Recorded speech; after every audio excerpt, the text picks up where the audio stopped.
कलेश मूलः कर्माशयो दृष्टादृष्ट जन्म वेदनीयः। शब्दार्थ: कलेश मूलः बराबर कलेश जिसकी जड़ है ऐसी, कर्माशय बराबर कर्म की वासना, दृष्टादृष्ट जन्म वेदनीय बराबर वर्तमान और आने वाले जन्मों में भोगने योग्य है। अन्व्यार्थ: कलेश जिसकी जड़ है ऐसी कर्मों की वासना वर्तमान और अगले जन्मों में भोगने योग्य है। व्याख्या: सूत्र में कर्माशय शब्द से कर्माशय का स्वरूप, कलेश मूल से उसका कारण और दृष्टादृष्ट जन्म वेदनीय से उसका फल बतलाया गया है। जिन महान योगियों ने कलेशों को निर्भीत समाधि द्वारा उखाड़ दिया है, उनके कर्म निष्काम अर्थात वासना रहित केवल कर्तव्य मात्र रहते हैं। इसलिए उनको इनका फल भोग्य नहीं है। जब चित्त में कलेशों के संस्कार जमे होते हैं, तब उनसे सकाम कर्म उत्पन्न होते हैं। बिना रजोगुण के कोई क्रिया नहीं हो सकती। इस रजोगुण का जब सत्व गुण के साथ मेल होता है, तब ज्ञान, धर्म, वैराग्य और ऐश्वर्य के कर्मों में प्रवृत्ति होती है। और जब तमोगुण के साथ मेल होता है, तब उसके उल्टे अज्ञान, अधर्म, अवैराग्य और अनैश्वर्य के कर्मों में प्रवृत्ति होती है। यही दोनों प्रकार के कर्म शुभ अशुभ, शुक्ल कृष्ण और पाप पुण्य कहलाते हैं। जब तम तथा सत्व दोनों रजोगुण से मिले हुए होते हैं, तब दोनों प्रकार के कर्मों में प्रवृत्ति होती है और ये कर्म पुण्य पाप से मिश्रित कहलाते हैं। इन कर्मों से इन्हीं के अनुकूल फल भोगने के बीज रूप जो संस्कार चित्त में पड़ते हैं, उन्हीं को वासना कहते हैं। यही मीमांसों का अपूर्व और न्यायिकों का अदृष्ट है। इसी को सूत्र में कर्माशय के नाम से बतलाया गया है। पुण्य कर्माशय मनुष्यों से ऊंचे देवताओं आदि के सदृश भोग देने वाले होते हैं। पाप कर्माशय मनुष्य से नीचे पशु पक्षी आदि के तुल्य भोग देने वाले होते हैं।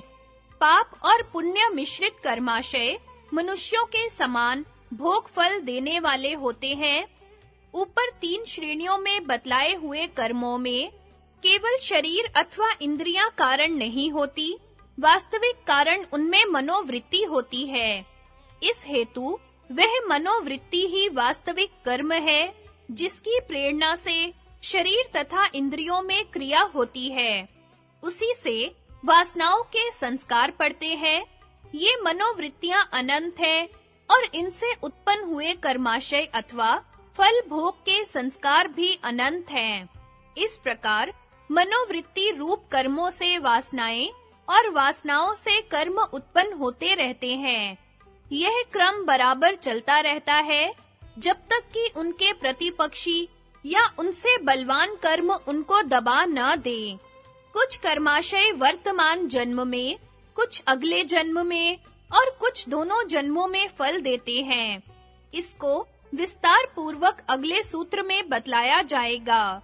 संगति: इन कर्माशयों के अनुसार ही इनका फल, जाति, आयु और भोग होता है।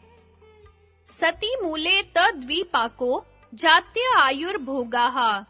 शब्दार्थ: सति मूले बराबर अविद्या आदि कलेशों की जड़ के होते हुए, तद्विपाकः बराबर उसका फल, जाति आयु भोग बराबर जाति आयु और भोग होते हैं।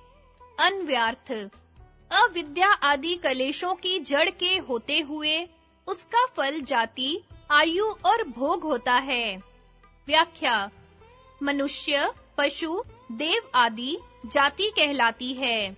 बहुत काल तक जीवात्मा का एक शरीर के साथ संबंध रहना आयु पद का अर्थ है। इंद्रियों के विषय रूप रस आदि भोग शब्दार्थ है। यहाँ सूत्र 12 एवं 13 में कलेशों, कर्माशयों, जाति, आयु और भोग को अलंकार रूप से वर्णन किया है। कलेश जड़ है, उन जड़ों से कर्माशय का वृक्ष बढ़ता है। उस वृक्ष में जाति, आयु और भोग 3 प्रकार के फल लगते हैं। कर्माशय का वृक्ष उसी समय तक फलता है जब तक अविद्या आदि कलेश रूपी उसकी जड़ विद्यमान रहती है। प्रसंख्यान द्वारा इस जड़ के कट जाने पर कर्माशय रूपी वृक्ष जाति, आयु और भोग रूपी उसके फल तथा सुख दुख रूपी उन फलों के स्वाद की निवृत्ति स्वयं ही हो जाती है। कर्माशय की उत्पत्ति तथा फल में भी अविद्या आदि कलेश ही मूल हैं। पिछले सूत्र में बतला आए हैं कि मन की वृत्ति रूपी कर्म अनंत है, जो समस्त जीवन में होते रहते हैं। इनसे उत्पन्न हुए संस्कार भी अनंत है, जिनसे चित्त चित्रित रहता है। ये संस्कार चित्त में जन्म जन्मांतरों से संचित चले आ रहे हैं। जब जिन कर्माशयों के संस्कार चित्त में प्रबल रूप से उत्पन्न होते हैं, तब उन्हें प्रधान कहते हैं। जो शिथिल रूप से रहते हैं, उन्हें उपसर्जन कहते हैं। मृत्यु के समय प्रधान कर्माशय पूरे वेग से जाग उठते हैं और अपने जैसे पूर्व सब जन्मों के कर्माशय के संचित संस्कारों के अभिव्यंजक होकर उनको जगा देते हैं। इन सब प्रधान संस्कारों के अनुसार ही अगला जन्म ऐसी जाति, देवता, मनुष्य, पशु पक्षी आदि में होता है जिनमें उन कर्माशयों का फल भोगा जा सके और उतनी आयु देने वाले होते हैं जिसमें निश्चित भोग समाप्त हो सके। उन्हीं कर्माशयों के अनुकूल उनका भोग नियत होता है।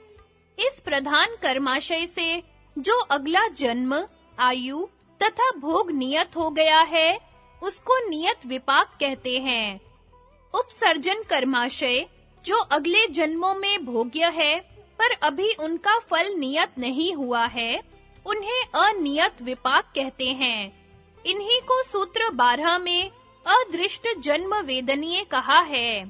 इन उपसर्जन कर्माशयों की जो दबे पड़े हुए हैं, जिनका फल अभी निश्चित नहीं हुआ है, अर्थात जो अनियत विपाक वाले हैं, 3 प्रकार की गति होती है। पहली, या तो वे बिना पके ही नियत विपाक को किंचित न्यून करके स्वयं नष्ट हो जाते हैं। इससे यह नहीं समझना चाहिए कि वे बिना फल दिए ही नष्ट हो गए, किंतु नियत विपाक को कम करने में अपना फल दे चुके और नियत विपाक उनके नष्ट करने में उस अंश तक अपना फल दे चुका।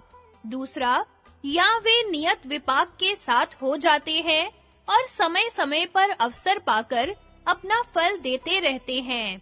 तीसरा, या वे चित्त भूमि में वैसे ही दबे पड़े रहते हैं जब तक कि किसी जन्म में उनके फल देने का अवसर नहीं मिल जाता।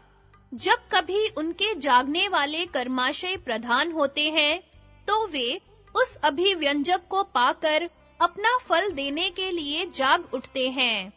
विशेष वक्तव्य: यहाँ यह भी बतला देना आवश्यक है कि अवस्था भेद से कर्मों को 3 भागों में विभक्त किया जा सकता है: संचित, प्रारब्ध और क्रियमाण। जो कर्म अनंत जन्मों में किए गए हैं और अभी तक उनके भोग भोगने की बारी नहीं आई है, किंतु केवल संस्कार रूपेण कर्माशय में है, उन्हें संचित कर्म कहते हैं।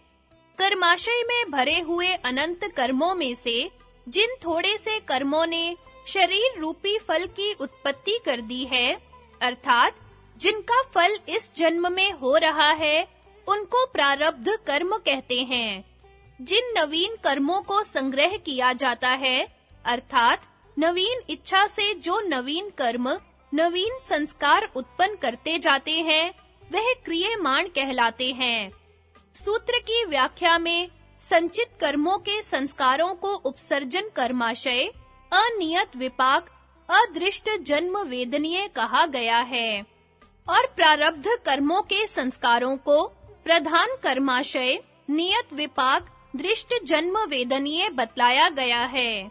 क्रियमाण कर्मों के संस्कारों का वर्णन इसलिए नहीं किया गया कि कुछ तो इनमें से प्रारब्ध कर्मों के प्रधान कर्माशय के साथ मिलकर अपना फल देना आरंभ कर देते हैं और कुछ संचित कर्मों के उपसर्जन कर्माशय के साथ मिल जाते हैं।